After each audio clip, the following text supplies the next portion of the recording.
Saudara-saudari yang terkasih dalam Yesus Kristus, marilah kita mendengarkan firman Tuhan.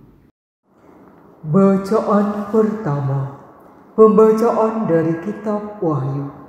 Aku Yohanes melihat bait suci Allah yang di surga, dan kelihatanlah tabut perjanjiannya di dalam bait suci itu. Lalu tampaklah suatu tanda besar di langit. Seorang perempuan berselubungkan matahari dengan bulan di bawah kakinya, dan sebuah mahkota dari 12 bintang di atas kepalanya.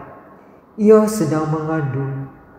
Dalam keluhan dan penderitaannya hendak melahirkan, ia berteriak kesakitan. Maka tampaklah suatu tanda lain di langit. Seekor naga merah padam yang besar berkepala 7 dan bertanduk 10, dan di atas kepalanya ada 7 mahkota. Ekornya menyapu sepertiga dari bintang-bintang di langit dan melemparkannya ke atas bumi. Naga itu berdiri di hadapan perempuan yang hendak melahirkan itu untuk menelan anaknya. Segera sesudah perempuan itu melahirkannya, dan perempuan itu melahirkan seorang anak laki-laki yang akan menggembalakan semua bangsa dengan gada besi. Tetapi tiba-tiba anak itu direnggut dan dibawa lari kepada Allah dan ke hadapan tahtanya. Lalu perempuan itu lari ke padang gurun, di mana Allah telah menyediakan suatu tempat baginya. Kemudian aku mendengar suara yang nyaring di surga. Sekarang telah tiba keselamatan, kuasa dan pemerintahan Allah kita. Sekarang telah tiba kekuasaan Dia yang diurapi Allah. Sebab para pendakwa yang siang malam mendakwa saudara-saudara kita di hadapan Allah telah dilemparkan ke bawah. Demikianlah sabda Tuhan. Syukur kepada Allah. Bacaan kedua, pembacaan dari surat pertama Rasul Paulus kepada jemaat di Korintus.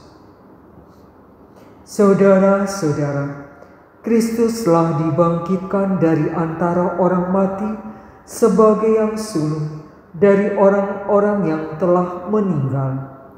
Sebab sama seperti maut datang karena satu orang manusia, demikian juga kebangkitan orang mati datang karena satu orang manusia. Karena sama seperti semua orang mati dalam persekutuan dengan Adam, demikian pula semua orang yang akan dihidupkan kembali dalam persekutuan dengan Kristus.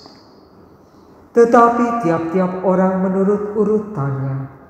Kristus sebagai buah sulung, sesudah itu mereka yang menjadi miliknya pada waktu kedatangannya.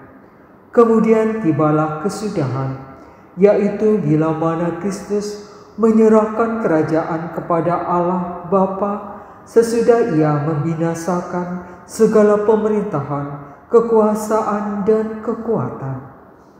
Karena Kristus harus memegang pemerintahan sebagai Raja sampai Allah meletakkan semua musuhnya di bawah kakinya.